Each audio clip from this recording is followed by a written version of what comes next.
UP तक के subscriber अब 50 लाख। बहुत बहुत शुक्रिया। नमस्कार, आप देख रहे हैं यूपी तक और आपके साथ मैं हूं सुषमा। जैसे जैसे चुनाव की तारीख नजदीक आ रही है और पश्चिमी उत्तर प्रदेश जहां पर पहले चरण में 58 सीटों पर वोट डाले जाने हैं 10 फरवरी को, तो उसके पहले वहां पर आप देख रहे कि कैसे बयानबाजी हो रही है, किस तरह से ध्रुवीकरण की कोशिश हो रही है। 8 फरवरी की शाम को यहां पर प्रचार थम जाएगा, तो इसलिए सियासी पारा और ज्यादा बढ़ गया है। एक एक दिन के साथ साथ बयानों में तल्खी बढ़ती जा रही है। लेकिन बड़ी बात यह है कि जो जुबानी जंग देखने को मिल रही है, जहां कहीं पर लाल टोपी का मतलब बताया जाता है, मुजफ्फरनगर दंगों की खून की बात की जाती है, तमंचावादी को लेकर शब्द बाण छोड़े जाते हैं, और जिस तरह से समाजवादी पार्टी को सीएम योगी आदित्यनाथ घेर रहे हैं, बीजेपी के तमाम नेता घेर रहे हैं, उसको लेकर अब चुनाव आयोग से शिकायत की गई है।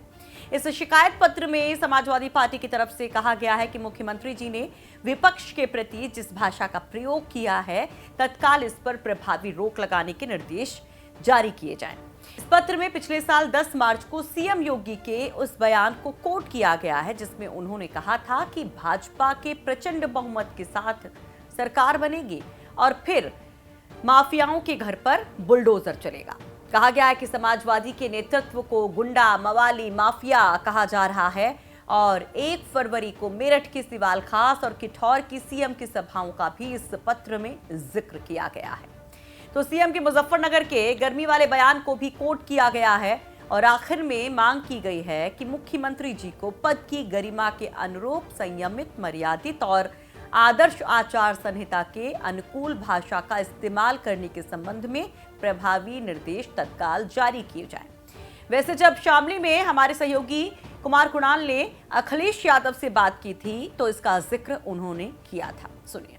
मुझे उम्मीद है कि इलेक्शन कमीशन इन चीजों को नोटिस करेगा और स्वाभाविक है, इलेक्शन कमीशन देख रहा है आचार संहिता का उल्लंघन होगा भाषा के रूप में या नियमों के रूप में, वो जरूर इस बात पर देखेगा कि आखिरकार एक भारतीय जनता पार्टी हारती हुई पार्टी की भाषा क्या है। वैसे इस तरह के बयान दोनों ओर से दिए जा रहे हैं। भले ही अखिलेश यादव डायरेक्ट इस तरह के बयानों से बच रहे हों, लेकिन उनके कई नेता इस ध्रुवीकरण की आग को सुलगाए रखना चाहते हैं।